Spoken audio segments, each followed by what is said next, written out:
Being 6 o'clock, I hereby call to order this regular meeting of the Ojai Planning Commission for Wednesday, May 18th, 2022. Welcome to Commissioner Lottis and Commissioner Trent virtually, and Commissioner Bennett and I are here in person. Sherry, could we have a roll call? Chair Quilisi, Here? Commissioner Lottis, Here. Commissioner Trent, Here. Commissioner Bennett, Here. and one vacancy. One vacancy.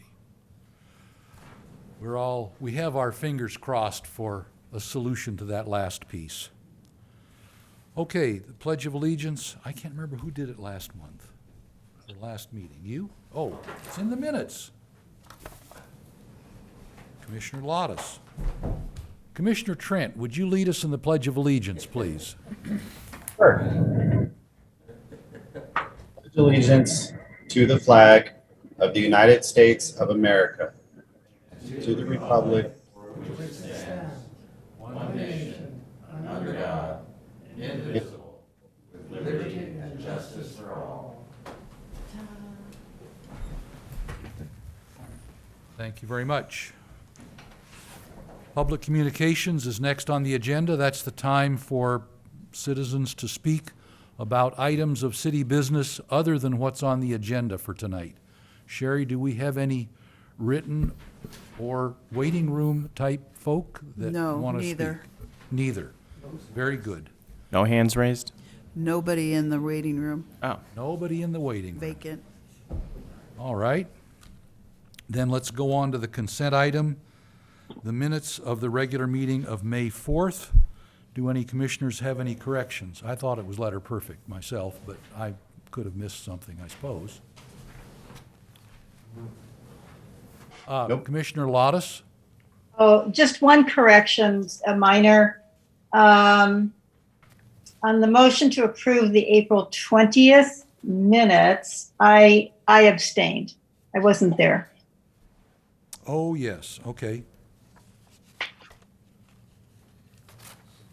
Any other? And I also, I don't know, again, this is minor on the, it was a comment I made, page 2 of 4, under the cannabis regulations. So let's see, under commission deliberation, the second paragraph, 1, 2, 3, fourth line. I think what I said was I stated that Ojai is a non-smoking city, and that was I didn't state this, but that was in reference to our non-smoking regulations in commercial and apartment projects. So I don't know. I would prefer that it just said I stated that Ojai is a non-smoking city or something like that. Okay. Instead of would like to know if Ojai is in support of being a smoking city or a non-smoking city. I think I actually made a statement of opinion in that case, in lieu of. So if we change that line to say, would like to state Ojai is a non-smoking city. That's fine. Work for you? Okay. That's it. Commissioner Trent, any refinements? Well, I have to abstain. I wasn't there, so I'll Okay. look through it. It looked okay. Commissioner Bennett? May 4th minutes, there were two changes that I would recommend. One is on page 2 of 4, the penultimate paragraph, and that was, he has enough information on the issue to make a decision on how he would vote on changing the status quo. Obviously, we don't make decisions. but- Mike, can't hear. We make We don't make. decisions about recommendations. Right. Yeah. Okay, so how would you like to change that? In that penultimate paragraph, the Say, penultimate sentence. To make a recommendation? To make a recommendation. Okay, so change decision to recommendation. And then on the next page, the first line, it says, do not support being leader, it should be, does not support Oh, Ojai Ojai being the leader, the right. leader. Okay, That's all. that squares with my memory now that I think back to it, yeah. Anything else? Then could we have a motion on the minutes as amended? So moved? A second? Second, Thank you. Any discussion? Sherry, call the roll, please, on the, Quillisi, yes. Lottis, yes. Bennett, Yes. Trent. I can't. That's right, he's abstaining. Did not attend. All right. Next on the agenda is our discussion item, number 2, the work program, Village Mixed-Use Zoning. Lucas, tell us about it. Thank you. Love to. Good afternoon, Commissioners. My name is Lucas Seibert, Community Development Director here with the City of Ojai, for all those living or listening out there in TV land. The item tonight is a discussion item for the Village Mixed Use Zoning District. And that's really a discussion on moving that zoning district within the code itself from the commercial manufacturing classification to the special purpose classification within the code itself, Chapter 2. Special zoning districts, Correct. Well, special purpose. special purpose. Yes. Okay. Now, the purpose of this is really discussing the value and possibility of reclassifying the VMU from commercial and manufacturing to the special purpose zoning district. The matter could be considered a housing or a house cleanup type of item. The discussion is not meant to determine the applicability of any sort of development standards. I'm trying to set the table here tonight. We're not looking at the development standards. So any sort of discussion that we're having about whether or not the development standards need to be adjusted, whether or not there's applicability to height, setbacks, use categories, all that stuff is not on the table. Land use also is unchanged. Right. Okay. It's simply moving it from one classification, an area of the city or the within the Ojai Municipal Code to another area. Now, the commercial manufacturing zoning districts themselves include commercial, which is C1 BP, and M1 or manufacturing and MPD. So you've got commercial and manufacturing. Built into that currently within our code is the village mixed use. Now, within the special purpose zoning district is a whole host of different types of zones. Your A1, your OS, which is open space, A being agriculture, your IR 1, 2, and 3, which is institutional residential, and obviously the public, quasi-public zone. All of those kind of stand on their own. Even the 1, 2, and 3 all have specific types of uses, purposes Same stuff, that different build. sizes. Exactly.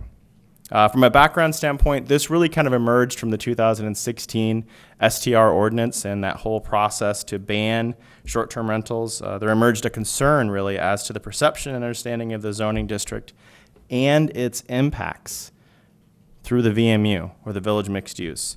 That concern was raised by the community to the disconnect and oversight with the commercial and manufacturing district. That then rose to the level of council taking that up as a concern, had staff go and take a look at it, and then that then included this item on the work program shortly thereafter. And it has remained on the Planning Commission's work program ever since. I can't tell you why it hasn't been brought to this commission up to this point, but I can tell you I'm bringing it to this commission at this point because it is on our work program. It is one of those items. There is no order in terms of how our work program functions. When we had that conversation with council, it's meant to be fluid as items become available, and there is the opportunity for that. That's when we have those discussions. Tonight, it's really meant to be a two-part type of discussion to set the table tonight and then potentially come back in the near future with a code amendment, essentially a draft code amendment for discussion. Just at a higher level, I want to just talk a little bit about mixed use. So mixed use districts really are meant to be an influencer or promoter to town center mixed development. That's a mouthful, but I'll get into it here in a minute. Which typically blends residential, commercial, cultural, institutional, and or entertainment uses within a central area of the city. Our downtown area of Ojai is a good representation of this type of community where you have a core downtown area or Main Street area. Outside of that is the VMU, or the Village Mixed Use, which supports that. Does that make sense? So other principles that also kind of, from a planning standpoint and philosophical standpoint, new urbanism principles, those are also entrenched within this. Those talk through walkable blocks and streets, housing and shopping in close proximity, accessible public spaces.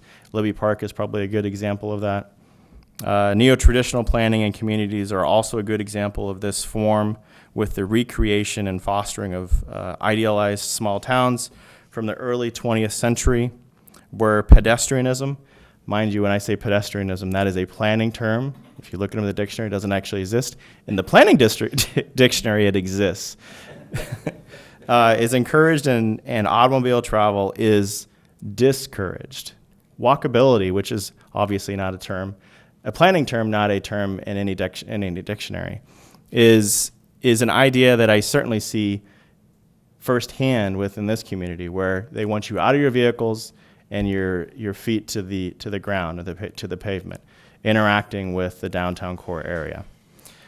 So that's kind of setting the table for the discussion. I open it up for the commission watching as well as physically here to ask any sort of questions. I know I've already started responding to questions for commissioners who have already called me beforehand, but this is really an opportunity for us to have that discussion for the why and why now. Okay? And obviously, like any item, we should open up for public comment as well. Oh, yes. But first, we'll have questions for staff, if the commissioners have them. Anyone? Yeah, I have a couple. So as we look at this, is the thought then to rename the VMU district or abolish the VMU district? We'll keep this.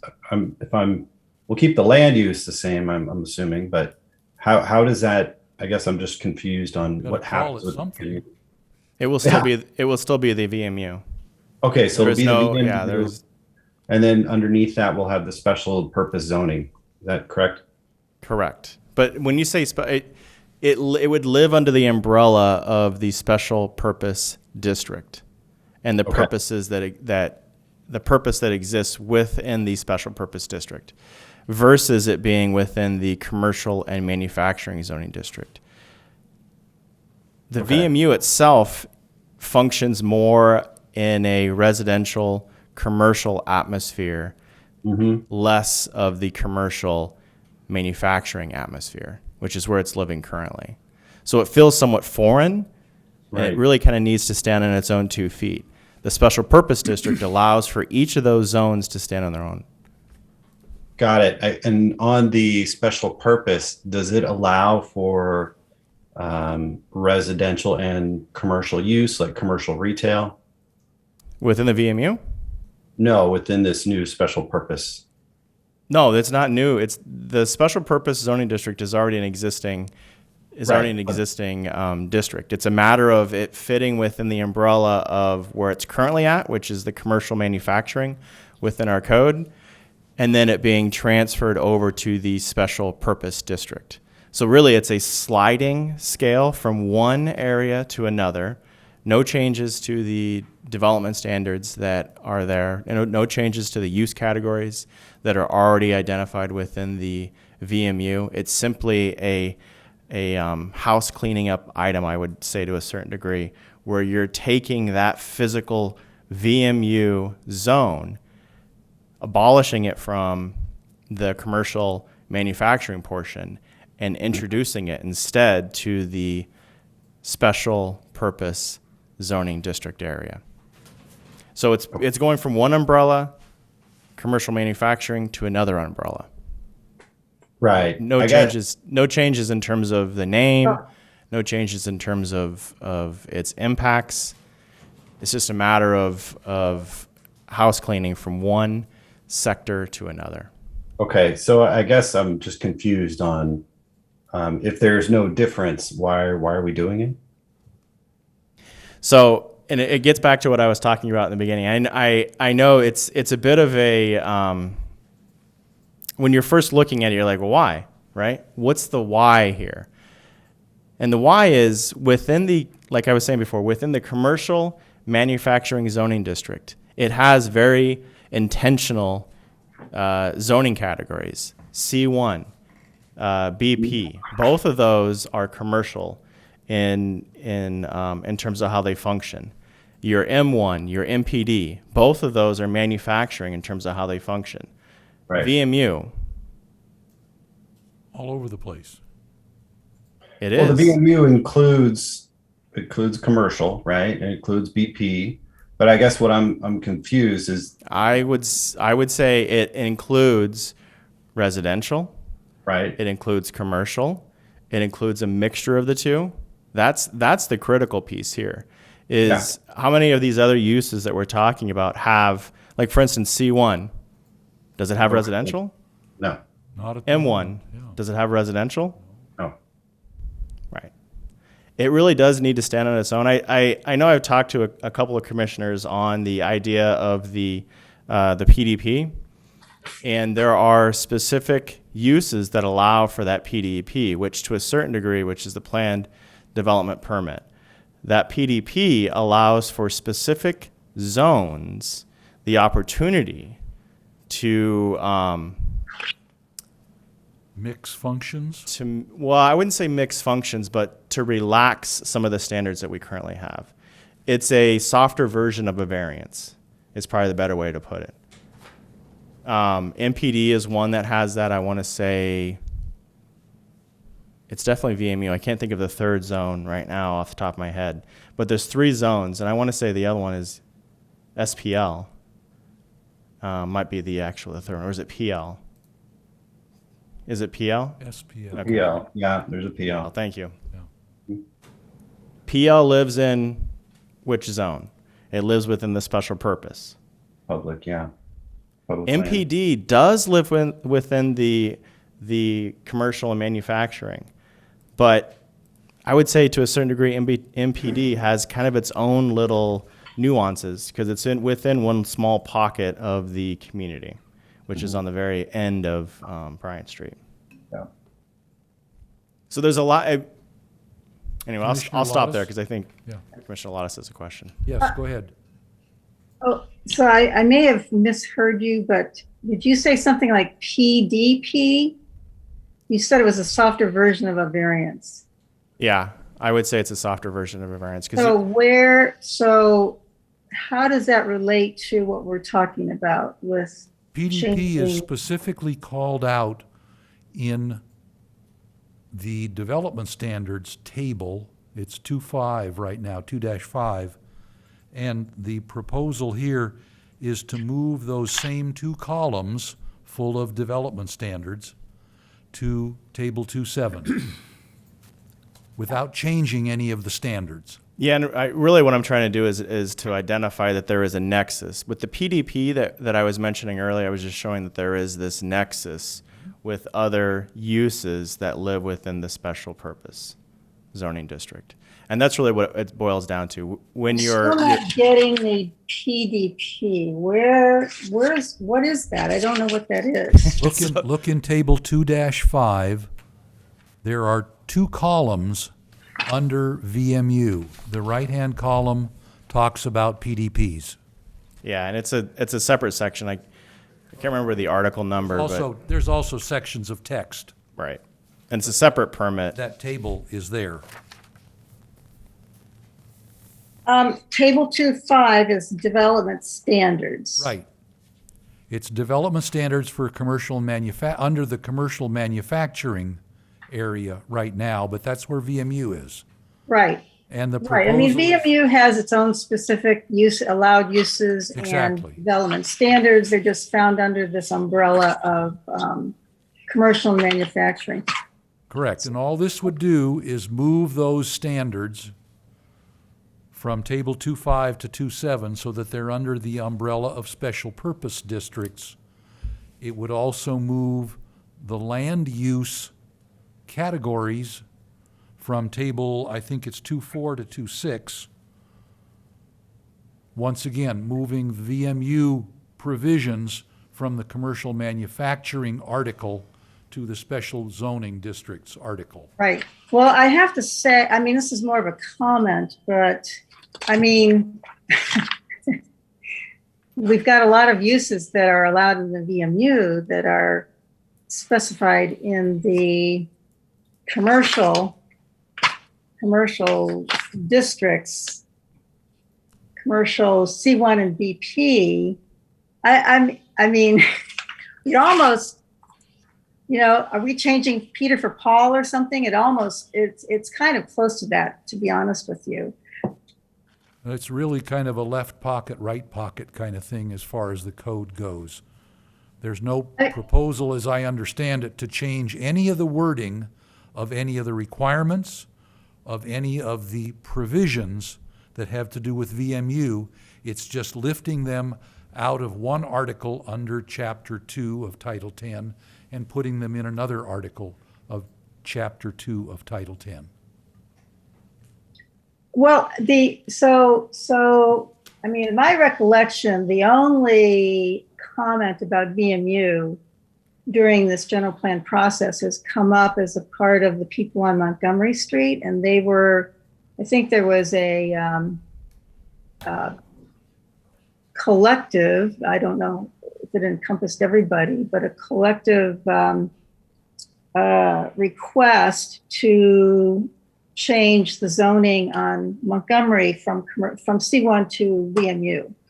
That I remember. I don't have any, and I have a pretty good memory. I don't have any recollection of any discussion that VMU would function better being under this other umbrella, or the zoning would perform better, or anything really that would warrant this. It's a fair amount of work, I think, to change all these use tables, because there's a lot of stuff that would have to be brought over from the C1 and Column in the use BP table, too. tables Yeah. over to the other thing. And I have other comments, but I'll hold that. So I'm not really understanding. I guess I'm echoing John Trent's question. I'm not really understanding really the reason for this. There's some words that are being said, but I'm not really hearing a good reason. Yeah. So. Okay. Commissioner Bennett? I don't see any reason not to do it. No. Sort of, you know, in listening to the director, you know, I think of VMU, when you think of village mixed use, here in our environment, we have commercial and residential in terms of mixed use. And by the way, it's an area where we need to look at it anytime it gets done, because we've seen what happens when you do mix uses in an area. I don't see any reason why, if intuitively you think village mixed use means commercial and residential, that in fact it's commercial and manufacturing. There's, you know, and it doesn't, the change in its location in the code doesn't have any substantive impact in terms of your ability to do anything. So I don't see any reason. And if the director wants to do the work to move the things around in the various clauses and tables, I don't see why we don't do it. And you know, maybe time will reveal that. But the other part I want to say is I really appreciate all the text that you gave us in attachment A, pages 4, 5, and 6, which gave us some of the fundamental design principles, which are interesting and helpful to our work. Public input? Well, I have to say that the special purpose, I mean, Are we in still concept- questioning, are we still trying to clarify things with staff here? okay. Okay. What's the process here? Is this coming back to the planning commission, or what's happening? Excellent question, Commissioner Lottis. So I'm seeing this as a two-step process. This is really kind of setting the table, getting that Q&A, and then staff will be working to bring back revisions to the code. So you'd see a red line ordinance that would be coming back to this commission for review and discussion, and then recommendation to council.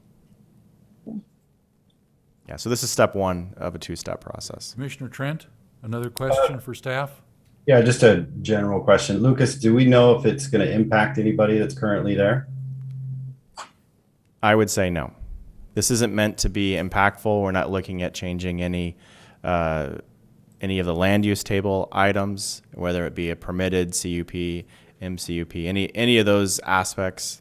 We're not looking to increase density, any of the development standards that we're looking at here. We're looking at shifting all of those existing development standards, use categories from one, like Chair Quillisi had mentioned, it's from one pocket to the other.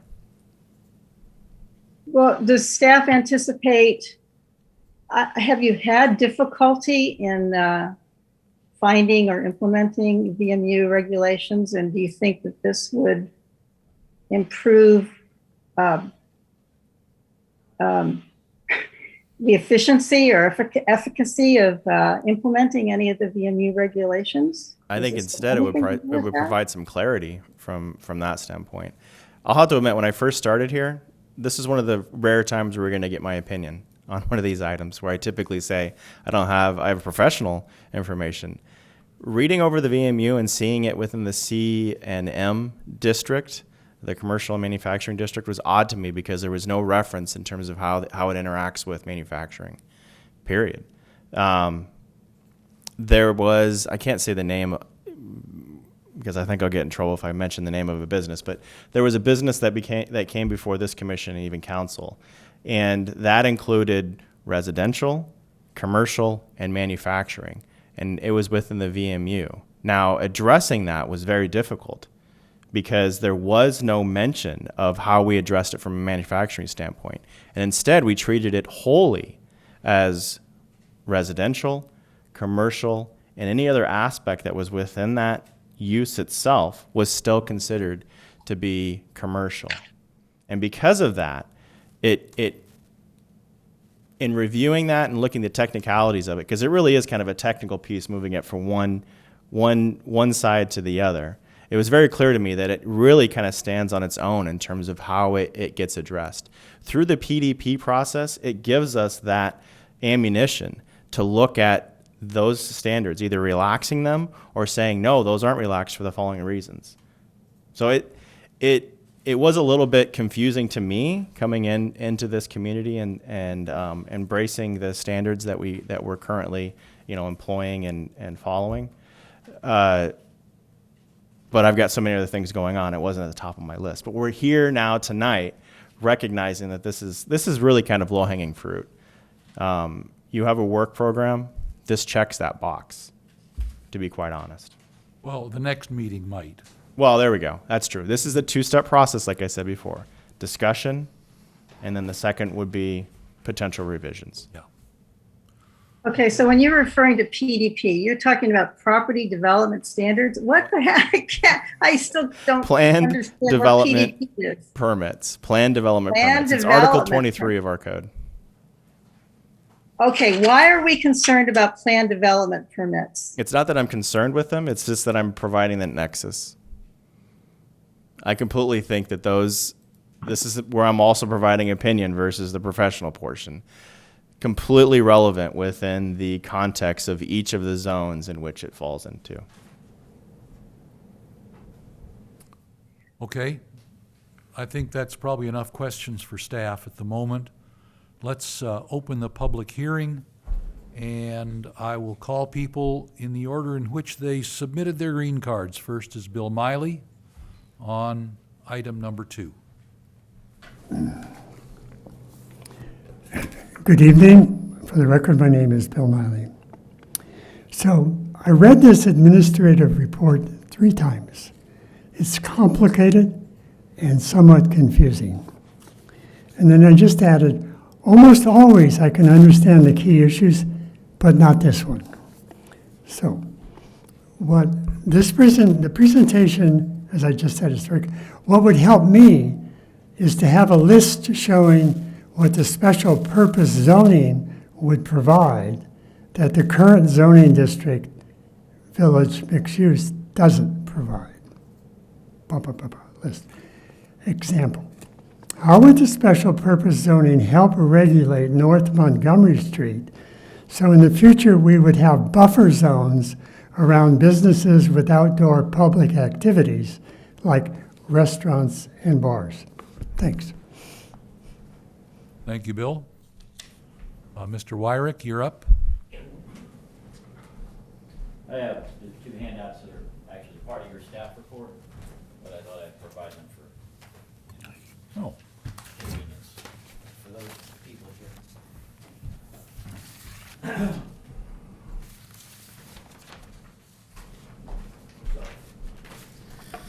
here. This goes back to many years. In fact, precedes most membership in this planning commission. It originally came up when we were dealing with short-term rentals, where we were deliberating in council, and we certainly don't want any short-term rentals in residential zones. And the ordinance initially alluded to that, and we had a number of people in the that live in the village mixed use saying, "You're not including us. We're going to be surrounded by short-term rentals." Well, we corrected that. And you'll notice that now the ordinances will say residential and VMU for things that are meant to address residential zones.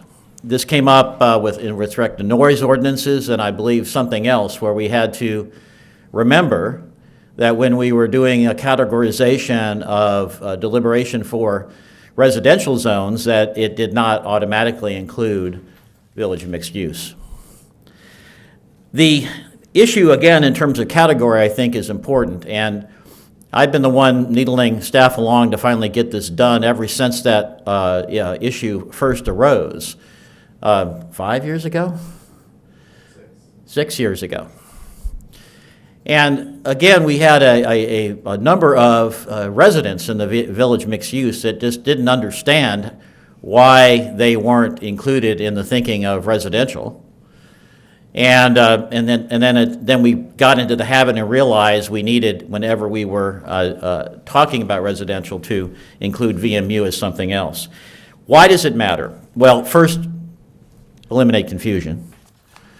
Second, I think what's important is in terms of evaluating projects, because the VMU has an evaluation process which is unique and special.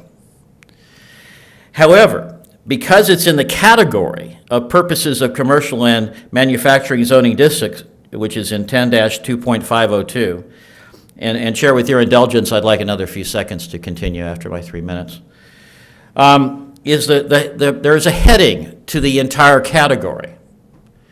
And that heading says, the commercial and manufacturing zoning districts are intended to, quote, and from the general plan, maintain an adequate inventory of commercial lands for the provision of goods and services in the community that contribute to a sound local economic base. So, since that applies to every listing below, that means that to be consistent with the general plan, there's some kind of consistency argument there, that a VMU use should be looked at as part of maintaining adequate control, inventory of commercial lands, etc. I'm not sure I'm comfortable with that as a council person. I'm not sure that most of the property owners in the VMU are comfortable with that in terms of a prism or lens of consistency argument. Whereas if you look at the purposes of special purpose zoning districts, section 10-2.602, there is no heading. There is no prism for evaluation. There just is the purposes of individual special purpose zoning districts and the manner in which they are applied are as follows. And they're wholly contained separately in each category. There's no overall prism of general plan consistency.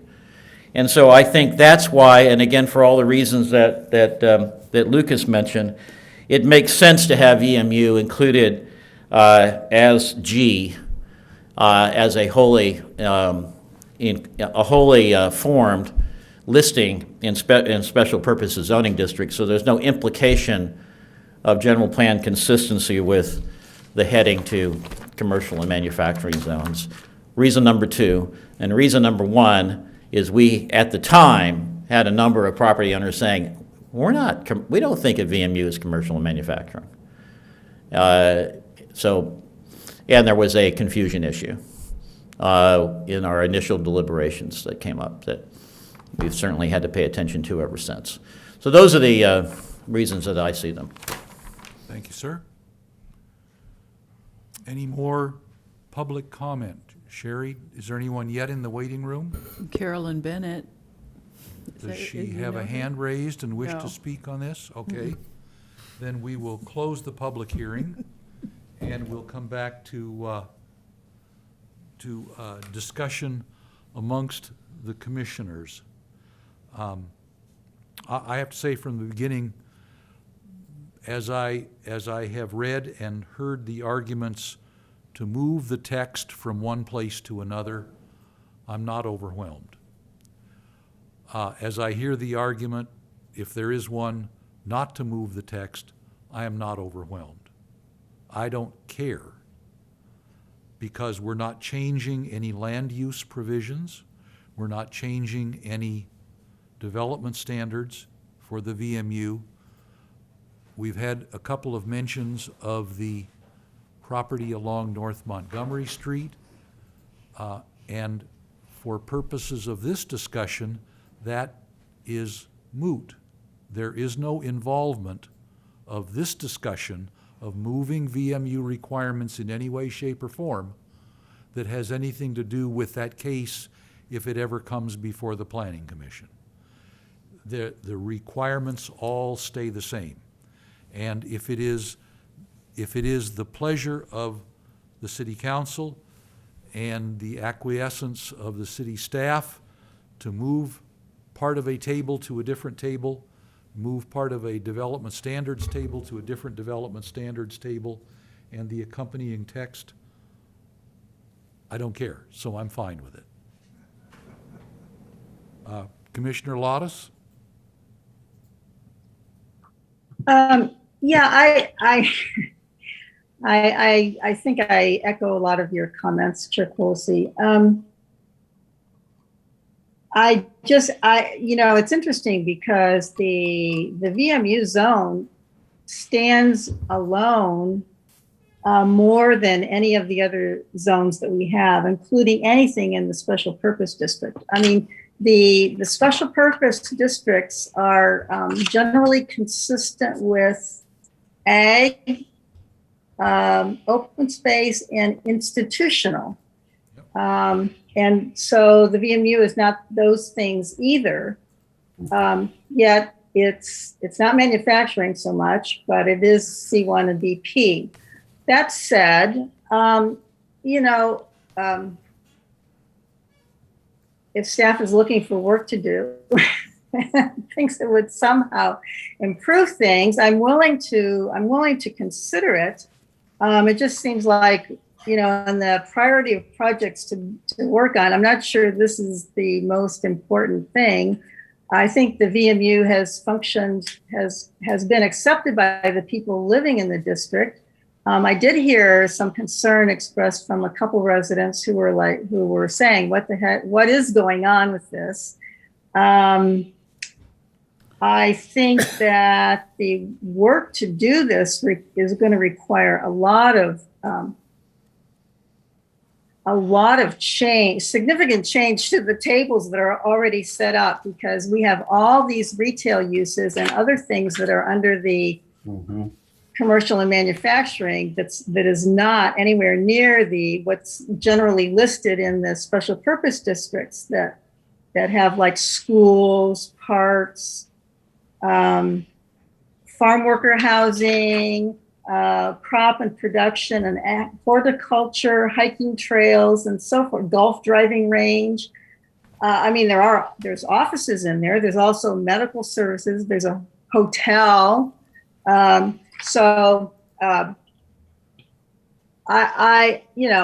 staff wants to work on this and thinks it's important, I'm not going to say no. I do want to be reviewing this very carefully if it comes back to us. Well, assuming it will come back to us with draft changes to the ordinance. I also think that it's important to do some kind of an outreach with the residents who live in VMU. I'd like to get their take on how things are working, what issues they are concerned with, and whether those concerns have some relationship to,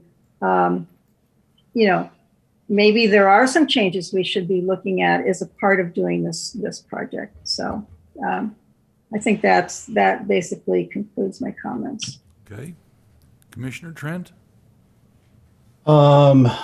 Yeah, I mean, I know this is a discussion item, so I know there's not necessarily a vote, I don't think, unless there's some sort of recommendation to council. But I don't know. I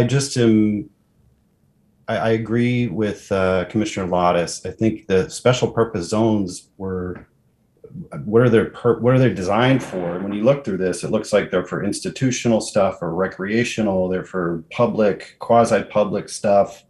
There really isn't any.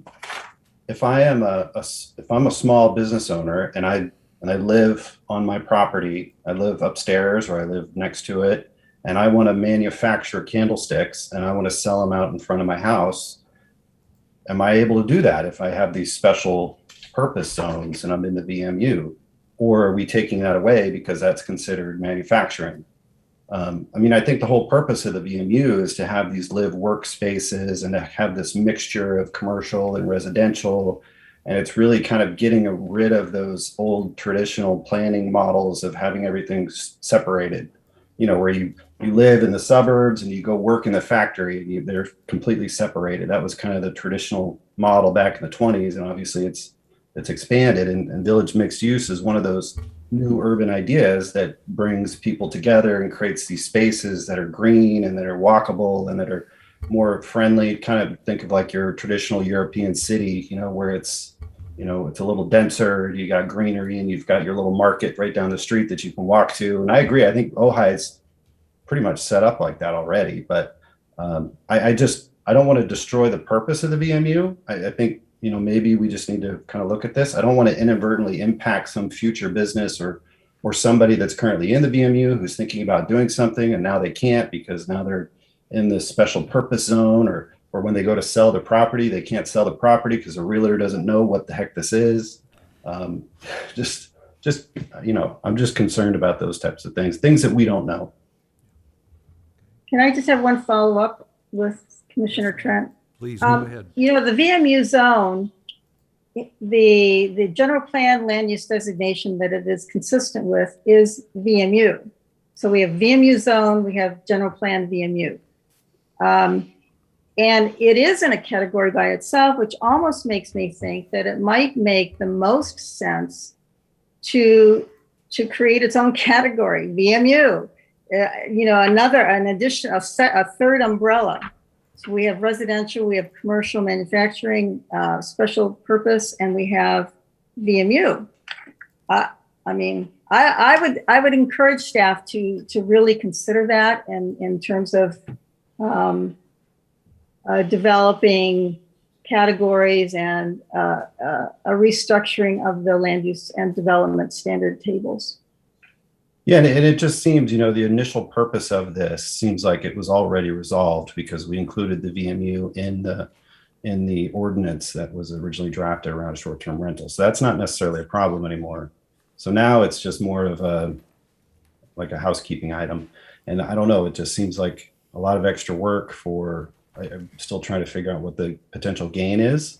And I don't know, I just don't want to muddy the waters when someone's trying to sell their property or someone wants to expand their business or something like that. Okay, Commissioner Bennett? I'd say the waters are already muddy, and I appreciate Councilman Wyrick's pointing out that first paragraph, which is the lens through which we're supposed to look at the following categories: C1, BP, VMU, and it does refer to the fact that the purposes of commercial and manufacturing zoning district, under which this is listed, is to maintain an adequate inventory of commercial lands for the provision of goods and services to the community that contribute to a sound local economic base. Well, it has nothing to do with that, really. I mean, it is really about the mixture of all sorts of other kinds of things, and putting it under here, I think biases it towards that, as it should. That language is saying VMU is about creating economic opportunities as a result of having manufacturing adjacent to or part of a project which is commercial. And Well, so, go ahead, sir. so I guess I don't disagree. I don't know structurally how to accomplish it, but Commissioner Lottis's last point of I have no problem pulling it out of here and putting it someplace, but it shouldn't be beneath the paragraph which says that the stuff here is all about the stuff in this in section This article. 10, this article, is about creating economic benefit through preserving manufacturing in the community. true. So, I look at the fact that, and I think at least Commissioner Lottis will recall, in years past, the commission has worked on a consolidated land use table. I know we're not going in that direction right now. We're still talking about separate land use tables. And because we're not making any changes in anyone's requirements, if someone's in the VMU now and they have a certain set of requirements on them, whether it's land use or development, they will have those same ones if this housekeeping item is recommended to and approved by the city council. So I just wish we'd have had it as a public hearing item instead of a discussion item tonight, and we could have disposed of it, I think. Any other final comments by commissioners on this topic? Well, I think it's very extremely important that it come back to the Planning Commission, that we review the changes to the ordinance, the proposed changes, and then make a recommendation to council. Sure, And that is standard practice, yes. absolutely. Okay? Yeah, and I like the idea of carving out the VMU from Article 5. I just don't necessarily know if we need to put it with all the special purpose. It might need its own section. Agreed. That's quite a potpourri of special purpose zoning right now. I don't care. That's fine. It's special just like all the other special purpose zones. Last comments? All right, let's move on then to item 3. do a public comment on this. We'll close the public, we did close the public hearing. Right. And we have had our discussion, unless there's more to be said from any of the commission members. Great. You have the sense of the commission at this point that I think we sort of said, go ahead. Yes, go ahead, but I'm hearing a split with whether or not it goes to special. Does it go to District, its or if own it's- article, if or it's does it own. go to Article 6? Yeah, let me put some thought into that, and that may be where I actually look at some other cities and communities and see what they've done. I didn't see anyone that objected to taking it out of Article 5. So, all right. Next on the agenda is the general plan update. In this case, a review of the environmental justice element. Lucas? Yeah, and I used element in the report, and I will have to admit that that is an incorrect statement at the end. It is not Not a in its standalone element. own element, correct? It would be sprinkled throughout the general plan as an update. And let me just give some overview here, and then we can have the discussion. So, what is environmental justice? So, it's the fair treatment and meaningful involvement of all people, regardless of race, color, national origin, or income, with respect to the development, implementation, and enforcement of environmental laws, regulations, and policies. That is it in a nutshell. That's like the 20,000-foot level, if we could, for a moment. Examples of it: inadequate access to healthy food, inadequate transportation, air, water pollution, unsafe housing. That's it in a nutshell. And this is all derived from a Senate Bill 1000, that came forward unknowingly to a certain degree. A lot of planners were absolutely unknown to this new evolving concept in 2016. This includes the disadvantaged communities, demographic and socioeconomic factors as an assessment, health and outcome and behavior assessment, pollution, health hazard assessment, safe and affordable housing assessment. All those pieces that I spoke to in terms of examples then are imposed within this SB 1000 that we're seeing. Within the document itself, which was a part of the attachment, it goes through each of those pieces in, I want to say it's a 45-page document, somewhere right around there. Once again, not an element. This is not its own standalone. There are cities that have disadvantaged communities where this does stand on its own. It has its own policies, regulations built into the element itself.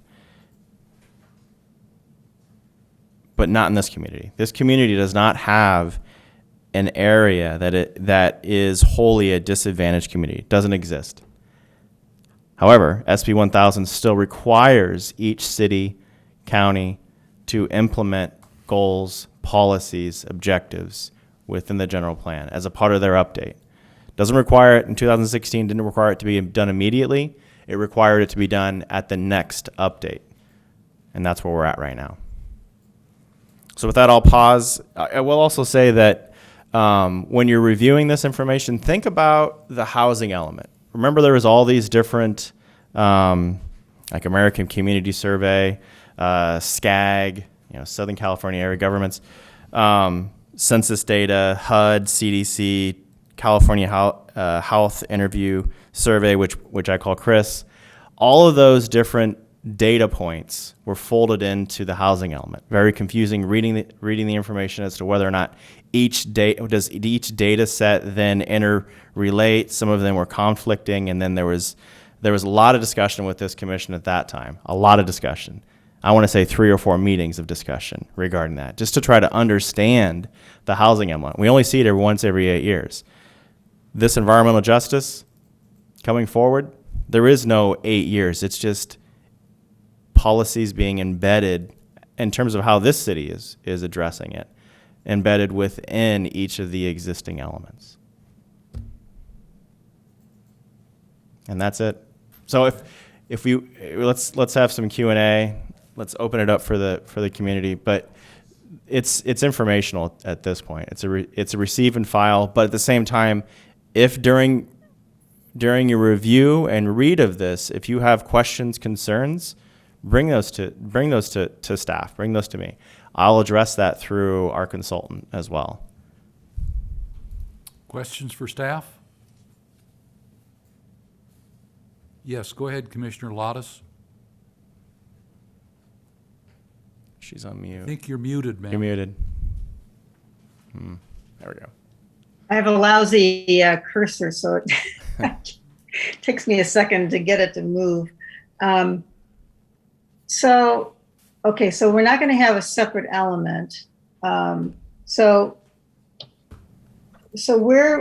for example, the existing conditions, where will that appear in the general plan? Do you have an idea? In terms of the existing conditions, that'll be used to inform how those policies are written. In addition to that, having the information gathered through workshops, through the surveys that we've done early on, through the interviews that we've conducted in the beginning, all of that information will be used to help inform how these policies are drafted within each of these specific elements themselves.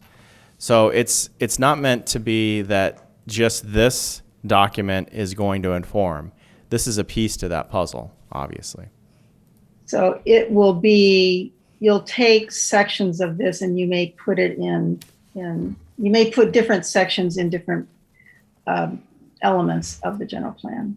Yes, some of that data may end up being infused into it as well, yes. Okay. Commissioner Trent, questions? No, I was just curious if staff is going to go over some of the findings through this just for the public so they can get an idea of our overall demographics, social economic factors, things like that. Is there anything specific that you want to talk about? Oh, not necessarily. I think it paints a picture of based on our stats and kind of some of our numbers of just what type of community we are in general. I think overall, when you're looking at the data within this document itself, you're finding that this community, based on the locations of retail uses, commercial centers, based on the locations of residential, you're finding that the community itself, the reason why you're not seeing it really kind of, I would say to a certain degree, qualifying within the environmental justice portion and having its own element, is built on how this community continues to operate and function as a community. I would also say to that end, if you recall when we were talking through the housing element, that this community is also an aging community, that you're seeing certain data that is showing a skewed aspect to an older community. And that was brought up and discussed quite a bit when we talked about it back in, it was almost a year ago now that I'm thinking about it. I think we started that conversation mid to late May, carried that through June. Housing, while we have areas that have some sort of depressed housing, when you take all of the factors that I had mentioned earlier in the beginning of the presentation, you gotta remember it's all the factors that are coming into play to determine whether or not there's actually disadvantaged communities. And within the census tracts that we're looking at here, mind you, these are census tracts that's looking at data on a 10-year scale. It's not qualifying within those categories. And boots on the street, you can see it, but at the same time, it's not just visual when you're looking at these things, because there are overconcentration is probably another example, just as a higher level discussion. I think we're at 1.5 on average per room. That data was in here that I saw earlier when I was reading it. That's low. 1.5 person per bedroom in residential areas? Correct. Okay. Yeah, I'm sorry. When I'm saying 1.5, I'm assuming everybody's following, but yes, thank you for teasing that out. Extremely low. Extremely low. I don't know that I could compare that. If we were looking at LA and I was looking at that data, I'm guessing it's double, if not triple to a certain degree. In certain areas where it's farming communities, more than likely you're seeing that at a much higher level. We're just not seeing that here. The data is not showing. Yeah, it's pretty interesting. It's pretty telling. There's a sentence in here that I thought was interesting. because you mentioned median age, and it says, while seniors are traditionally identified as a vulnerable population, it may not be the case in Ojai, which has a high income community despite a relatively lower medium household income. For example, one of the sectors that they called out in here was sector, I guess it was 9.01.1 up of, Foothill area. That has one of the lowest incomes in all of Ojai. However, those houses are some of the highest in the valley as far as value goes, and probably the highest in Ventura County. So I don't know if that income is really necessarily a reflection of their overall, wealth or what it might be. So Net yeah, worth it's just and income are different measures. absolutely, yeah, absolutely. So it's just it paints a pretty interesting picture of what kind of community Ojai is, and there's a lot of positives. I mean, a lot of the stuff that's called out here is just our air quality and our access to markets and to get around. I mean, we're doing a pretty phenomenal job in that regard. Just interesting data. Yeah, I would urge the members of the public to pick up the packet. It's online. We received it. It's item 3, and it is a 45-page report on environmental justice, which, the term could mean different things to different people, but it is well defined in the package.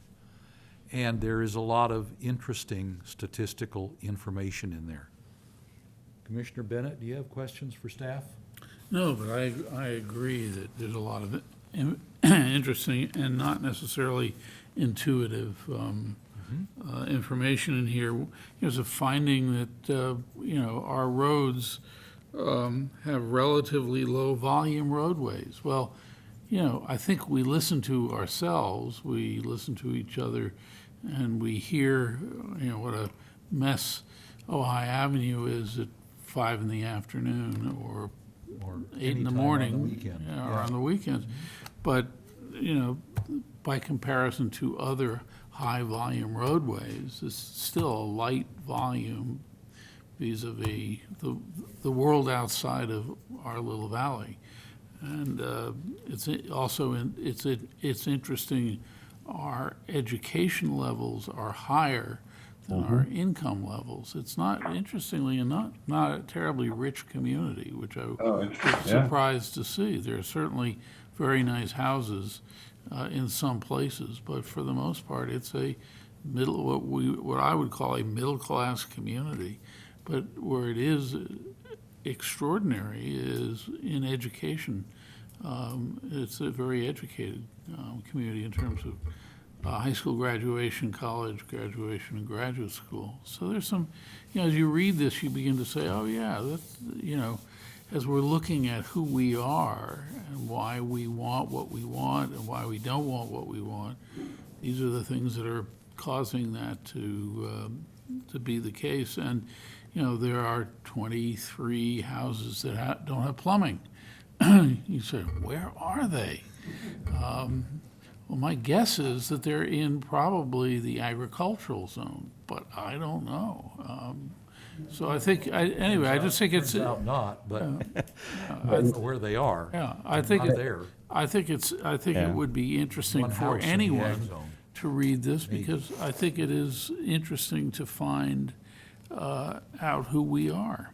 And so, And I do want to note, like, it does mention that we have some of the lowest income in Ventura County, but as Commissioner Quillisi, mentioned, it doesn't necessarily indicate wealth. Income is a different metric. So, for example, we've got some of the highest percentages of folks that are on Social Security income, and we have some of the highest percentage of folks that are on retirement income. Well, if you're making $75,000 a year in retirement and your house is paid off, that's not too bad.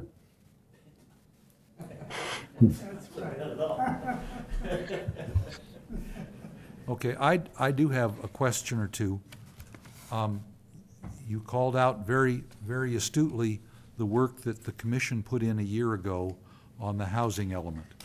And I note, if everyone wants to to follow along on the music here, this is on attachment A, page 10, or general plan update, page 8.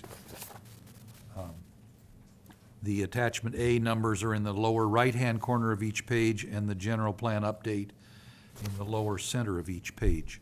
And I'm looking at page 8 in the center, and it talks about issues in the general area of environmental justice, healthy food access, reducing pollution exposures, and so on.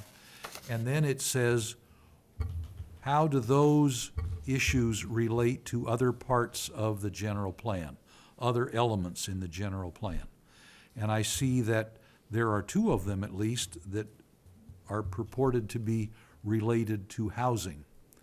And so my question, first of all, would be, are these things that are in this 45-page report that purport to be related to housing in the housing element that we did a year ago? Promoting safe and sanitary housing is probably, sanitary homes, sorry, is certainly probably more than likely a goal that we have within there, if not an implementation piece. I can't remember now because it's been a year since we read that. Yeah, and I want to say there was probably 21 or Very dense 23. There was an material. odd number within our housing element. Okay. And I'm almost for certain one of those. And just so you know, these are typically already state requirements. So remember, when we did our housing element, a lot of those pieces, we were looking at addressing a lot of the state requirements. Still implementing, I would say, maybe a couple of those goals policies that we have embedded within the housing element, which were driven by the community, this commission, as well as council. But the vast majority were simply checking boxes that were required by the state. Okay, okay. You went on to say that this is not going to be a standalone element, that it is going to be sprinkled throughout all the other 7 or 8 elements, whatever there are. We as a commission have only voted to recommend reworking of one element to the city council so far, that being housing. Are we going to see the other 6, 7, 8, whatever elements and be able to discern where all of this environmental justice stuff wound up in those other elements and subsequently vote on whether to recommend those revised elements to the city council? Yeah, I've been putting a lot of thought into this, and I've had, which is kind of interesting, but at the same time, so think back 15, 20 years ago, when sustainability was the new improved buzzword that was going around, right? Along with new urbanism. I think both of those buzzwords were just flying around everywhere. A lot of cities, when they were implementing a general plan update or rework or complete retool because of an aging general plan, sustainability was the chief discussion point. In order to tease out those goals and policies, there were different ways in which, like for instance, there was a green leaf for sustainability. So each of those goals and policies that were identified within the general plan had a green leaf. That way you knew immediately that was sustainability. There was a sustainability measure or metric that was being used. I don't see why we couldn't do that here with the environmental justice, so it doesn't get lost in the goals and policies that are identified, Okay. if that makes any sense. Just one last question before we have our public hearing or public comment. Since it's a discussion item, I guess it's public comment. Could you explain, or maybe since one of our speakers on this element, on this item, we have in the House one of our city council members, and perhaps at some point that city council member would like to answer this question if you don't.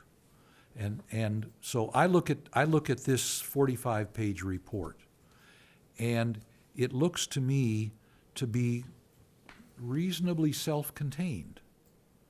If this were converted in some manner to the normal format of a general plan element, I wouldn't object to seeing this as a standalone. It seems to me like that would be a lot less work for everyone without the danger of forgetting to preserve some of the concepts that are here. And so I'm curious why we would choose not to have a standalone environmental justice element and instead try to take what we can from here and make sure we put it wherever it's supposed to go in some other element. So, please. I think there's two reasons. Okay? One is, as you can see from the data, we don't actually have any disadvantaged communities. So right there, you're already starting to see yourself trending to, does it then make sense to have not a housing element, but an environmental justice element as a standalone? Typically, your larger communities would have a standalone environmental justice element. Because there's a disadvantaged community to And be you've dealt got with. Right, and you've got to find goals and policies that'll help lift that and change the dynamics of those areas that exist. Like I said before, sometimes it's not visual. It's the internal workings that's going on right now. You're not seeing it visually. A lot of times it is visually. Sometimes it's not visually. There's other things, there's other factors, as I had mentioned early on, that contribute to that, right? So I think that's the first piece. The second piece is when staff took this to City Council and entered into contract with Ramey and Associates, it didn't include teasing out and having an environmental justice element separate. It treated it as if it was intermixed within. And at that time in 2019, the understanding, the culture was intermixing when not qualified, and if qualified, meaning disadvantaged communities exist within your city or jurisdiction, then yes, have a standalone. Have measures in place, maybe implementation measures in place that'll help steer the ship in the opposite direction.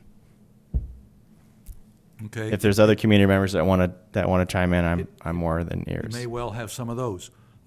It feels to me like one could make this a standalone element, and it has the conclusion in here now that there are no disadvantaged communities within Ojai. But if having said that, the city in its general plan said, if we are able at some point to identify a disadvantaged community within the city, we already have a package of approaches, it's all laid out here, of how to deal with that and which aspects of our general plan that would involve, because that's also laid out in here. It just seems to me like it would be cleaner to turn this 45-page report into a standalone element than to try to pick and choose pieces of this and insert them in other places without losing the train of thought. But thank you for your explanation. Any other questions by commissioners? All right, then let's open the public hearing. I have one speaker card, Mr. Miley.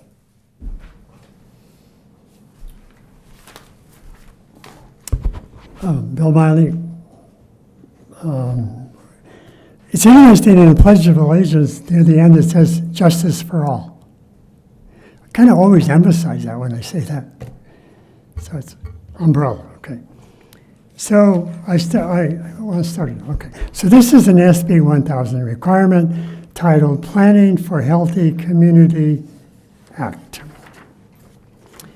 And I looked at the required sections which Lucas went over, but I'm going to say them again. This is a report from Ramey and Associates. It's really academic. My guess is they pulled a lot of this, and then they just sort of put us in, but that's okay. Really academic.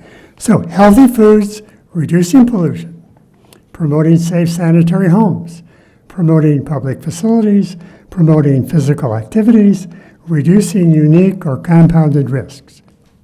really great. I can grasp that. So here's some of the findings I pulled out. The report, being very academic, it's very detailed and very comprehensive. And it needs lots of study to use if you're programming this, to put it into action. And throughout our city government, we've been doing that.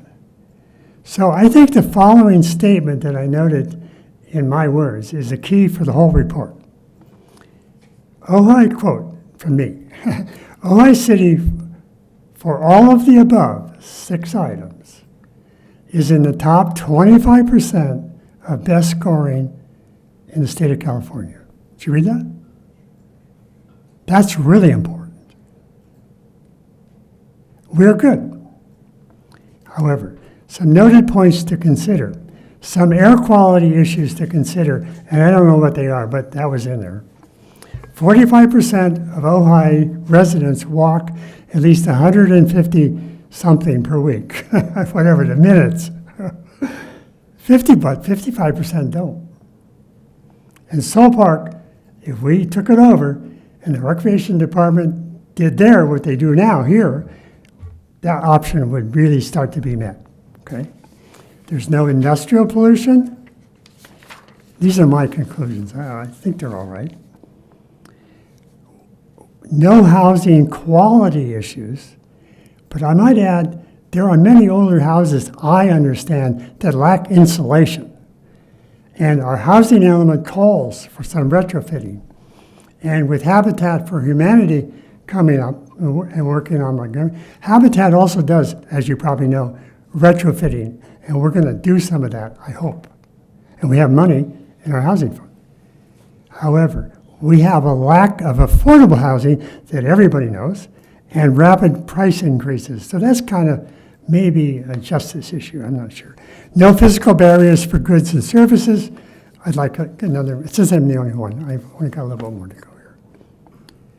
Safe transportation is an issue on Ojai Avenue for pedestrians and bicycles. And that was really clear in the report.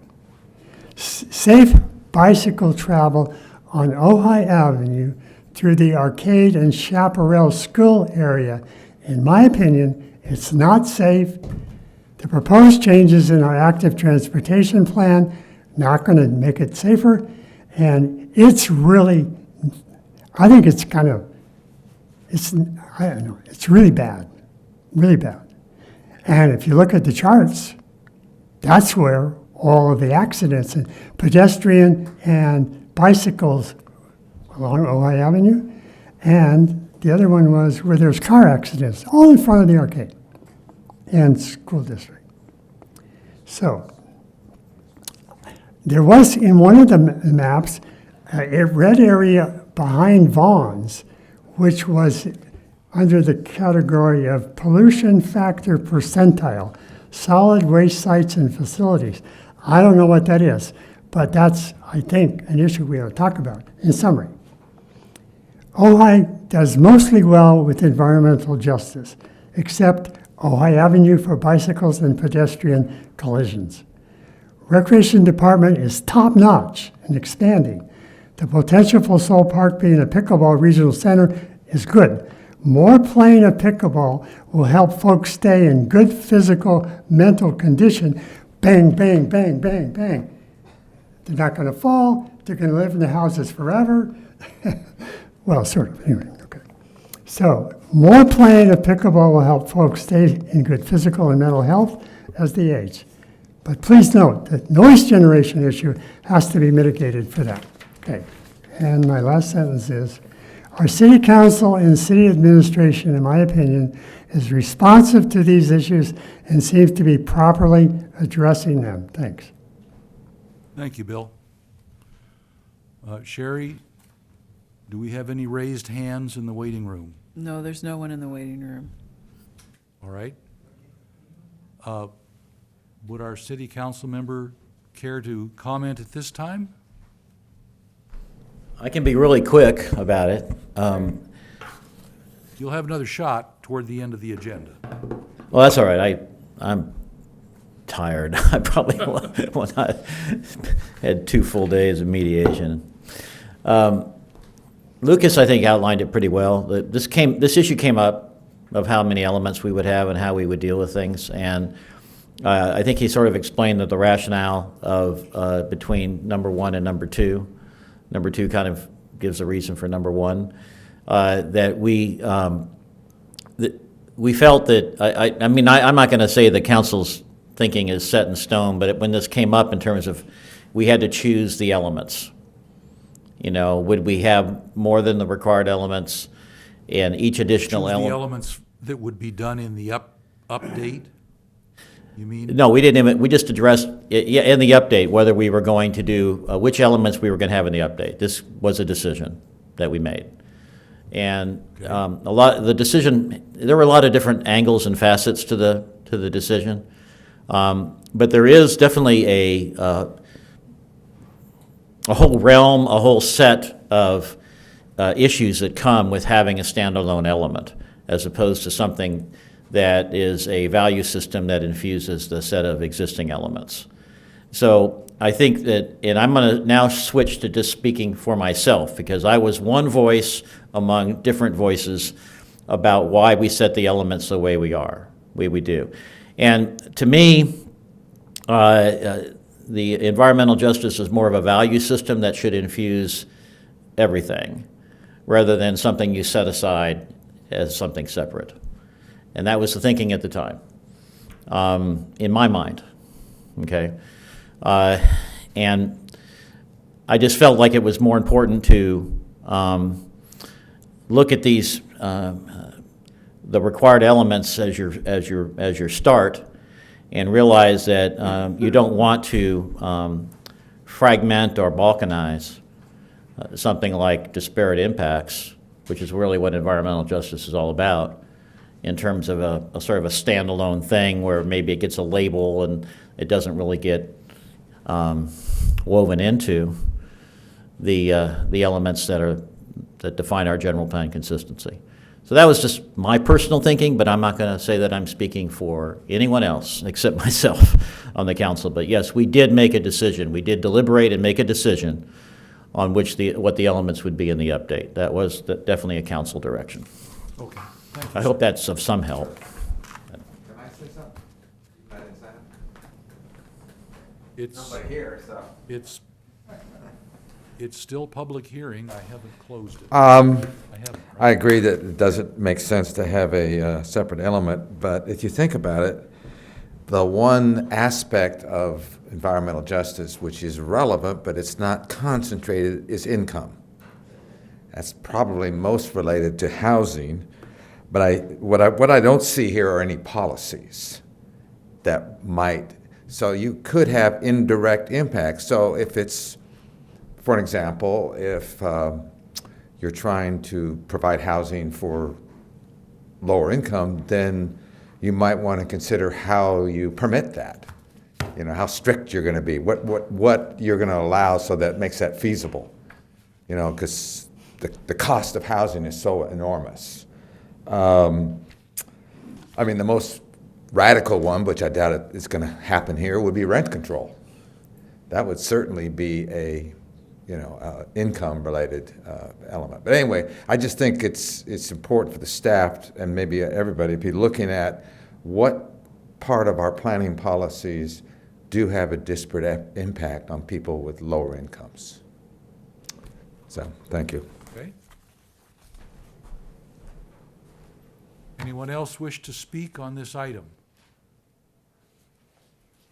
Okay, then we will close the public hearing. Any? Public comment period, excuse me. Any other comments from commissioners? Yes, go ahead. Just say Lucas. one more thing. I think these existing conditions reports are meant to kind of set the stage. It helps to inform how the general plan update is framed to a certain degree. It's not the only thing, obviously. There's community input and there's other aspects to it as well. I think it's also important to note that with each of these elements, this one is no different. Not an element being woven into each of the other elements through policy. they're meant to be relevant today as well as into the future, right? So this general plan, while we haven't, in some of these elements, it hasn't been touched in 30 years to a certain degree. There are still policies that we use today that are still relevant, and they're 30 years old. You see them in projects that we bring forward to this commission that council considers, right? I think that's the idea with environmental justice. You're not seeing the policies yet, but I think you're seeing the raw data that will then help inform how those policies are written. So just keep that in mind when you're thinking about this and reading this late at night before bed, if that's what you're doing, that it's meant to inform what we're going to be seeing in the very near future, and also help to inform future projects and future things that the city's looking at doing. Okay, perhaps one more question. The administrative report, first page, says the general plan prep is focusing on the following topics and elements, and it lists 4 elements: land use, circulation, housing, and safety, and then environmental justice, which we're talking about tonight, and then updates elsewhere for consistency with state law. Correct. So the others are not part of the update. Right. That's what Mr. Wyrick was saying, Right. Right. okay? I'm just wondering, going back to this page 8, economic development is an element of the general plan. I'm looking at this table that says environmental justice topics and what elements of the general plan they apply to. So economic development is something that's affected by environmental justice issues, but we're not changing it unless there's something that's inconsistent with current state law? Is that what we're saying? Correct. But you will also be seeing within each of the elements, in terms of it being interwoven, policy that is driven by environmental justice. So there'll be at least one, if not more, that'll help inform that specific element that is environmental justice driven. If that makes sense. You smile. Okay? I'm personally going to hang on to this report and look for the places in the other elements that we eventually review here to find whether or not in toto we've covered all of this material. Yep. Because I think if this is good material, and I'm not disagreeing with that, it should be interwoven into all those others. And unless everything that's in this report is directly from state law, and I don't believe it all is, then we are doing things more than just updating, let's say, economic development element for consistency with state law. We're also updating it for consistency with environmental justice. But it doesn't sound like that's an element that we're going to see. Unlikely. In terms of environmental justice as its own element. In terms of anything, it's not in the list of elements on the first page of the admin report that are going to be the purview of the Planning Commission with recommendation to the City Council with approval of an update. So, did I get that right, or? So you're talking about it. Let me see if I want to make sure that I understand your question, the statement. Your statement is environmental justice something that this commission, this body, is going to be reviewing when the general plan comes forward for review by this body? The aspects of environmental justice that apply to the other elements of the general plan. Mm-hmm. But economic development is not in the list of things that's in the update. It's not. That's correct. It's not receiving a But it is holistic, affected by environmental justice. as well as land use, as well as transportation. Yes. Okay, so. Two of those three that you just mentioned are being and receiving an overall Land use, circulation, yeah, and an safety are overhaul. all clearly. Yep, safety as well. As well as housing. Correct. When we've already seen a first phase of the housing for state compliance, now we get to look at it from the standpoint of what does the community see in terms of policy. So you That informs. anticipate subsequent changes to the housing element I anticipate it, yes. and a resubmission of that to HCD for approval. Yes. Well, the whole, yes. Okay? Yes. Yeah, I want to know what tasks are in front of us to consider as a commission. But I also want to say, in terms of how that is received by HCD, we have annual reports that we provide to HCD. So in those annual reports, we'll also be identifying any sort of goals, policies that are either being addressed or being added. I mean, the data sheet that we send forward to HCD, which is reviewed and agreed upon by City Council before it goes forward, informs each of those programs. I guess Like they're really mini programs. Annual mini updates. Absolutely. Okay. Yeah, because we're looking at drawing down RENA as well as other aspects within housing, and that's the only element that we have to update every 8 years. On a fixed schedule, yeah. Yep. Okay. Any other questions from commissioners? Great, I have a comment. please. Yeah, I really appreciated the presentation of all the information and how it was put together. I agree with the statements from the other commissioners. It was really pretty good. That said, I do have a comment, basically regarding the conclusion on page, attachment A, page 29 of 47.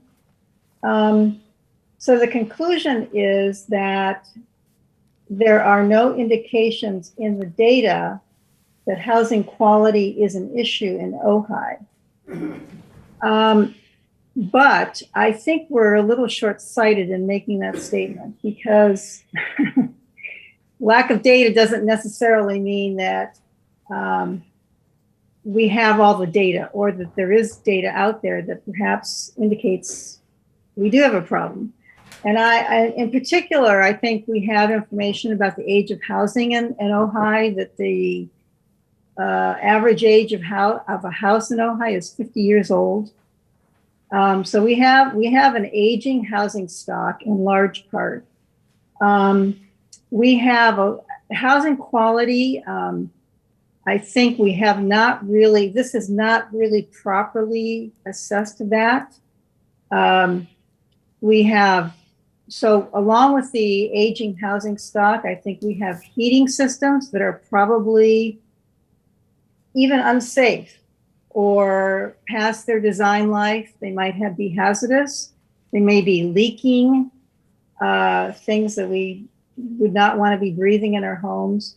You know, the aging housing stock, all you have to do is walk through neighborhoods. My house included currently has single pane windows. We have leaking homes, the loose windows, loose doors, we're leaking a lot of heat, a lot of air conditioning. And so I think the consultants need to consider how to, and this may need to be presented in a policy format to get more information. And how do we go about doing that? We can do a housing survey, we can do an energy systems survey, we can have hazardous conditions explored. For example, SoCal Gas will do home inspections. We could do sampling of a certain number of homes to kind of ascertain sort of what's out there. And that we would have policies then that derives from that in terms of how we're going to help particularly the lower income homeowners who really just don't have the money to make these kinds of improvements to have healthier homes and safer homes. So I think we really need to. I don't think we can say that housing quality is not an issue in Ojai. I think that's really not correct. And I think also a safety issue is the importance of adding some method of cooling in our homes because of the increasing temperatures that we're facing. That is truly a hazardous situation looking into the future. Homes heating up with no way of cooling down. And I think in a nutshell, well, we don't have disadvantaged communities, but I think we have disadvantaged individuals, and I think that our policy development needs to consider that and needs to look more carefully at the issue of housing quality and safety. Thank you. Excellent points. Thank you. Good things to consider. Let us move on then to item 4, the priorities of Planning Commission and Community Development Department. And I think we checked this one off the list, you said? Well, Yep. Well, first of let's 2 say meetings it's to a check this off the one list. of 2 checks. There we go. There's a second check, and that'll be the code amendment that you'll be seeing before this body, and that'll be through a public hearing. So we'll go through that public hearing process. It looks to me like all of these things are going to involve public hearings. Yeah, and I want to note also that I have removed completely cannabis off this list, so it's no longer on this list. Well, we've made recommendations. We'll see if it comes back in terms of code changes. Yep. But for right now, it served the purpose of what this commission was asked to do. Great. Anything else? Do you have any idea of when that's going forward to council, or you don't have anything definite? Nothing's definite at this point. I know there's been some internal discussions on when it'll get scheduled. So, Okay. All right. Any other things that you want to bring to us in terms of these priorities? Discussion of maybe what's the next thing to come up? I that's think on the next list? thing that you're going to see on this list is formula businesses. Okay. That's squarely on my radar right now. Mainly because we're running into the moratorium deadline, which is in August. So there's some things that need to be done by this body before it can go forward to City Council for consideration. And by you before that. Correct, and that's where we're at right now. But there's some movement going on right now, just Okay. so this body's aware. Very good. Let's move on then to item 5, tentative agenda. Oh, yes. The Becker Development Agreement. Yes, that I'm is, hoping that we have at least 4 commissioners at that point, because I have to recuse myself on that one. I live too close to part of it. you're within 500 feet of one of the properties. One of the 4 properties. Right. Yes. I will be traveling that day and will not attend that meeting. So we're down to 2. That is a challenge. Okay. Well, there are 2 decisions for city council to make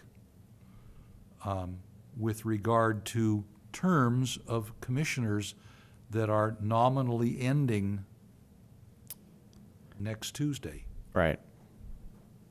Kathy Nolan has already offered her resignation, so that's a replacement. And there's still a decision with regard to Commissioner Lottis, reappointment or whatever, I don't know. That's all in the hands of City Council. Do you anticipate that we'll get a decision on either of those next week? This body needs that. I don't have a crystal ball in terms of that decision, though. Alternatively, if you're not gonna be here June 1st, but you might be here June 8th, maybe we can move to a special meeting. Oh, okay. So Commissioner Bennett, I'm sorry, I didn't get a straw poll before the June 1st, but you won't be traveling. You'll be in the air. in the air. So that's a challenge. On June 1st, yeah. Right.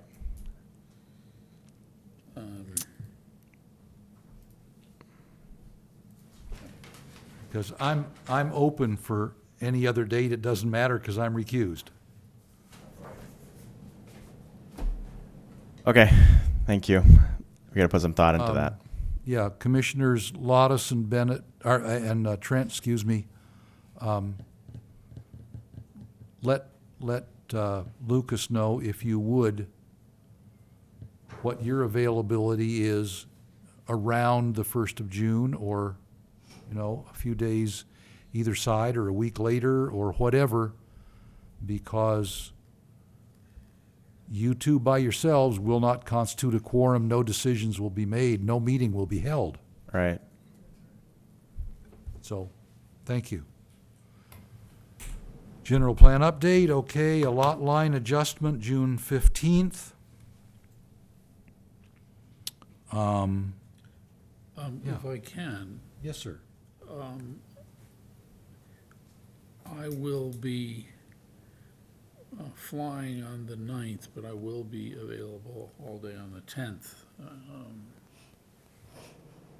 don't know That how, would be Friday, the 10th. Friday the 10th. I'm back in Ojai. We don't typically have meetings on Fridays. It would be maybe an alternative Wednesday. If you're flying on the 9th, you're likely somewhere else on the 8th. I am. All right, let me put some thought into that. That's a curveball I wasn't expecting.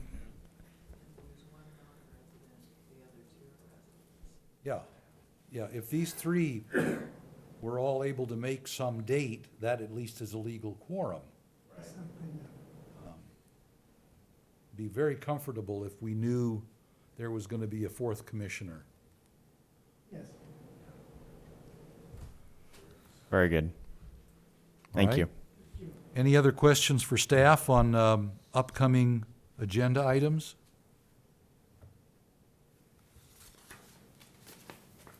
I think we've reached the end. Any discussion by commissioners of other topics of general interest to the commission? Anything you want to get off your Oh, chest? yes, I'm sorry, sure. Oh, of course, this is my chance. Well, I went to the MAC meeting. In fact, my seatmate was sitting in the audience today. And I discovered what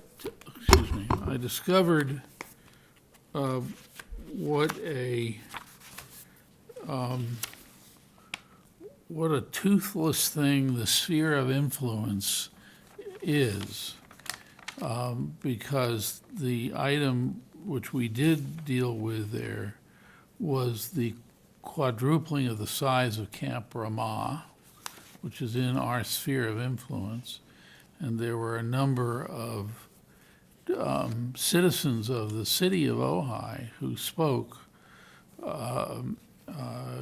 There is going to be, they already own the land, but they want to build some buildings on portions of the land that are currently not part of the campus, and they want to expand the campus so that they can expand their trail system and build some new elements in it. The population who can hear what happens on that site were there in full and very upset, which was very surprising to me. I had no idea. It came out of left field. But it was quite a surprise. And there was quite a list of complaints that had stretched back for years. And it was very ironic because the Krishnamurti retreat at the other end of the city, or at the, not the city, but beyond it, the other end, was also on the docket. They never got to that because that meeting ran 2.5 hours long, and that was too much. So, the last person who spoke had an interesting comment, and he said, what you're seeing here, meaning with Camp Ramah, we're dealing with something that's been in existence for 50 years. And you're seeing frustration because there's no handle that the community can use to get fixed the things that need to be fixed. Whereas with the Krishnamurti property, it is currently a retreat, and under the definition of a retreat, it does not generate the noise and the problems. And the Krishnamurti property, they do want to bump up the ability to have activities of the sort that you see at Camp Ramah, which generates noise and other uses which are problematic. And sort of that was the, sort of the last pin you're going to be seeing next week. Now, there's a special meeting, which I cannot attend next week, that they are going to have to discuss the Krishnamurti property, because they weren't able to get to it. And again, this is even, the MAC is an advisory board, even less delegated responsibilities than this board, which has actually some real teeth as opposed to this advisory board. And the supervisor who it advises doesn't show up to the meetings. He has a staff person there, but he doesn't show up to the meetings. So there was no, I don't know if that's why, but so I looked at the minutes of these meetings in the past. He doesn't show up very often. So I just, the only reason Krishnamurti's not in our sphere of influence. This is the fact that it's not part of the discourse in the newspaper at the moment. People in Ojai, which is directly and heavily impacted by Camp Ramah, which I didn't realize, are going to wake up quite surprised, I believe. And the noticing that took place was not of the same variety that you would have had it been in the city of Ojai. So anyway, there's my report on the MAC. Can I respond to that a little bit, since I go to all the MAC meetings? Because I think there's a relationship with the planning department. First of all, it is advisory, but I know Advisory to the County Planning Commission, I think. and yes, and obviously the county supervisors get the report. The last thing that we had on the agenda was request that it be videotaped. And I would like this board to actually support that, but we're going to videotape it anyway, even though it's not officially, because they are doing things that affect us, and yet nobody who can't go to it ever gets to see the meeting. If a city council member or planning commissioner wanted to see what they discussed and then comment further up the planning process to the county planning commission or the county supervisors, you wouldn't even know how they arrived at their decision because it's not videotaped. And I can give one very specific example, because it was about the first thing I got involved in when I came back here in 2018, was the dark sky ordinance. So I went to my first MAC meeting, and they had a previous one on this, and my wife and I got involved in pushing for a stronger ordinance because, we live in the unincorporated area, but, it's the whole valley. It's light. And So it went before the Planning Commission, it was kind of a split vote. Then it got to the supervisors, and it was a split vote, 2-2, except Sargozy, who was from Oxnard. He said, well, you know, when it relates to a local area, and it only relates to this, because this dark sky ordinance didn't have anything to do any place but Ojai, he said, I go with the recommendation of the MAC, because that represents the Most people of that area. So if you think about the whole unincorporated area, and in some ways, the city is affected by everything that happens in the valley that's outside of the city limits. That is the only vehicle, practically, that a citizen has to have input on a planning decision by the county supervisors, because the Planning Commission meets at 8:30 in the morning. And the supervisors start at 8:30 and they go to 5 o'clock. I used to go to those meetings and I just gave up. It's just, you kill a whole day. So who can get input? The MAC is the perfect vehicle. So I would like, you know, I was glad that Jamie was there and gave a good report, but I think there needs to be more interaction, and I would like support for the idea that they need to videotape them so all the people in the valley can see what's going on, and planning commissioners could see what's going on as well. Thank you. As far as the interaction of this organization with the MAC, we do have a roster, and every month, one of us is supposed to be there at the MAC meeting, report on what's happening in Ojai since, and then come back since the last MAC meeting, because they're not every month, and then come back here and tell this commission what the MAC's up to. So we have at least that much. I don't think that this commission has any policy guidance for the MAC, and I'm not sure that that's our place. That might be a place for the city council to express its opinion to the MAC as to what should be done. But Well, the MAC said that it was almost not ready to take on this discussion, because there was a discussion about what their options were, one of which was to record the meeting and present it live. And it's like, oh, we're just not there. It's like, this is like an alien thought. feels too transparent. No, well, I think it feels too, well, I don't want to characterize it. One of the people said that they didn't want to make a mistake what they're saying and have it be on a video, which I Right. think is kind of weird. Yeah. You're a public official. And the fact that the supervisor is not there, yeah, well, anyway, it's sort of, You're not sure who at county is actually listening. that's part of it, yeah.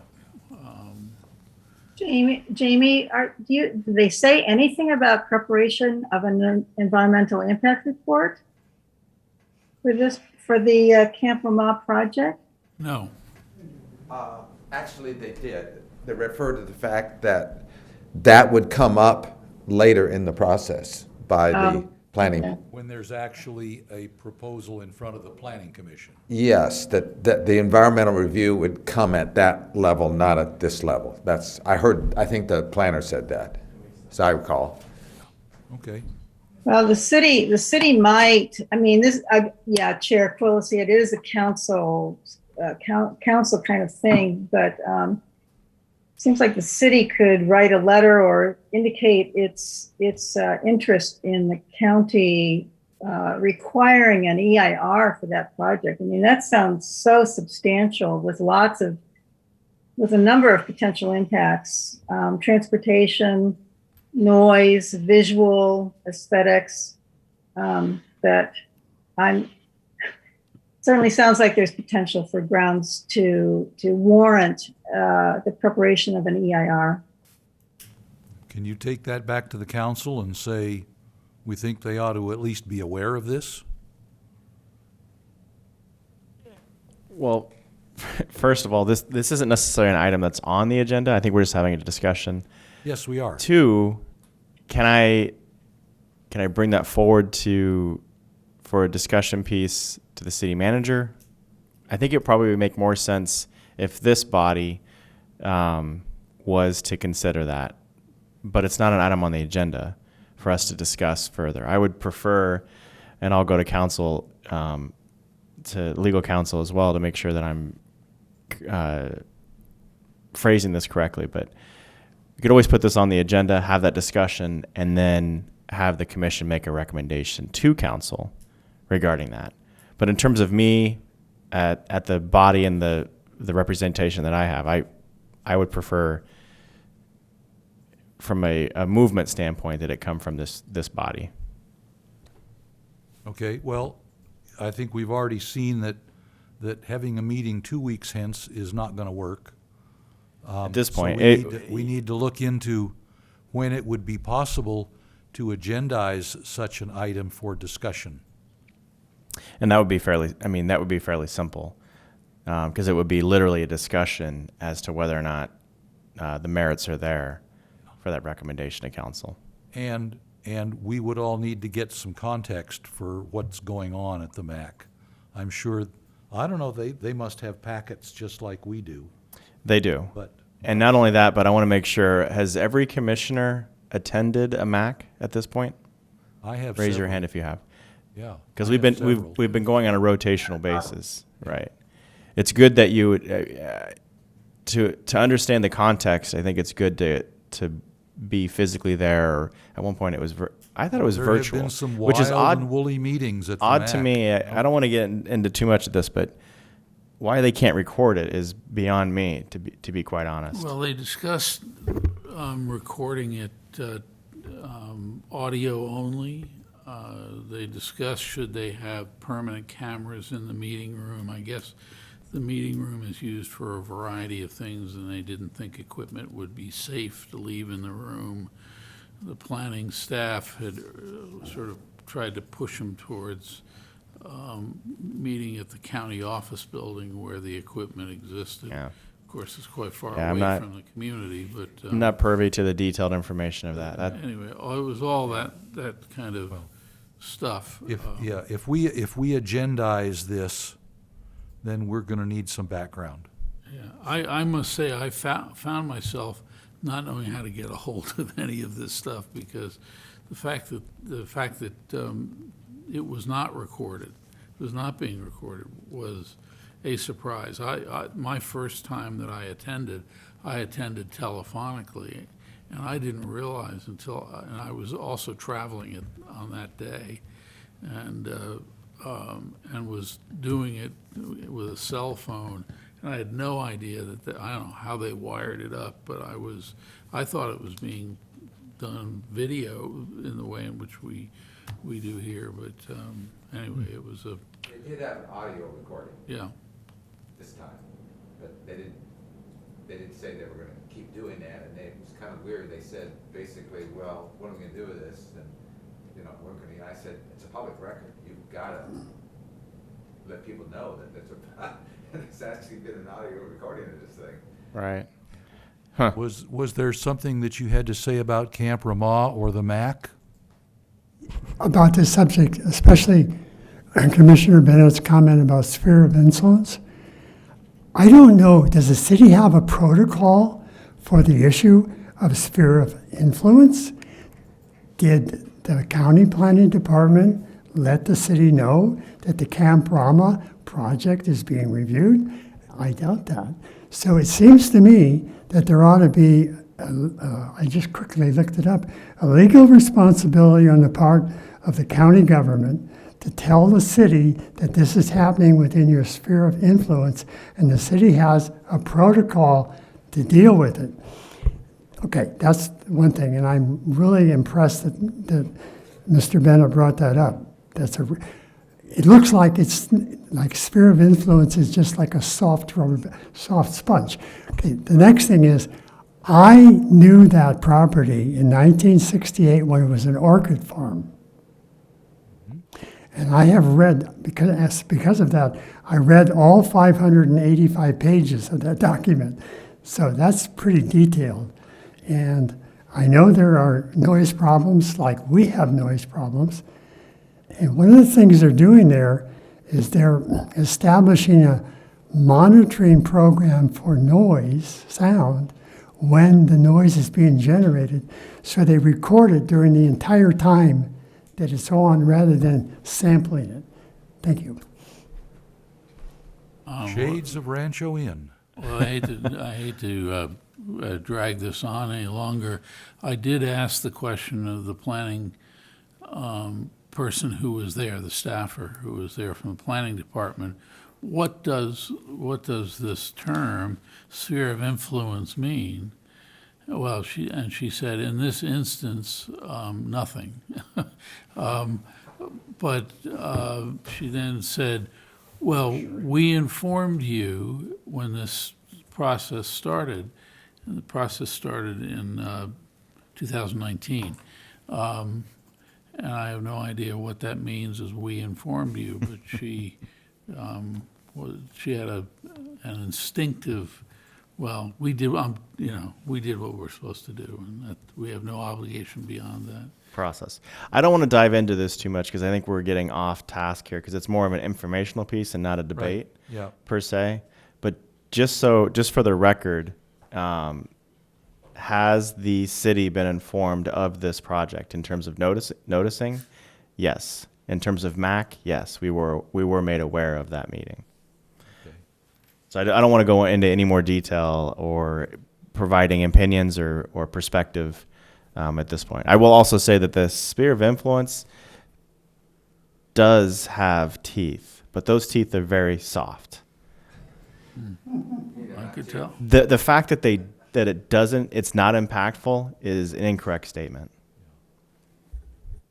Yeah, my understanding has been that if something is going on in the sphere of influence, the County Planning Commission has a moral, if not a legal, They have a legal requirement obligation to notify the city. inform the city. Okay. Absolutely. I don't want to go into any more Then- detail then than it's that. then it's up to the city to deal with it, right? Yes. Okay. So commissioners have had their say. Do you have anything else you want to add to the meeting? Just one piece. Great. And that is on May 10th, the city council heard an appeal of Hotel O'Roblar. And I want this commission to understand that Our decision, right. that their decision was appealed by a group, and that was then heard by City Council on May 10th. And that vote ended up being 4-1 in favor of the project moving forward and dismissing the appeal that was brought before them. So just know that that project is moving forward at this point. And the due process, which ended at City Council, has been exhausted. It's not to say that there couldn't be legal challenges in the future, but for the process, for the due process in terms of what we're looking at, has been exhausted. Okay. And it was a lively discussion. Quite a bit of comment that came in, both virtually and in person. And like I said before, 4-1 in favor of moving forward and dismissing the appeal. I watched the city council meeting after the fact, and it was very lively. It was, in fact, it looked like one of our meetings. So. And but it was clear that it was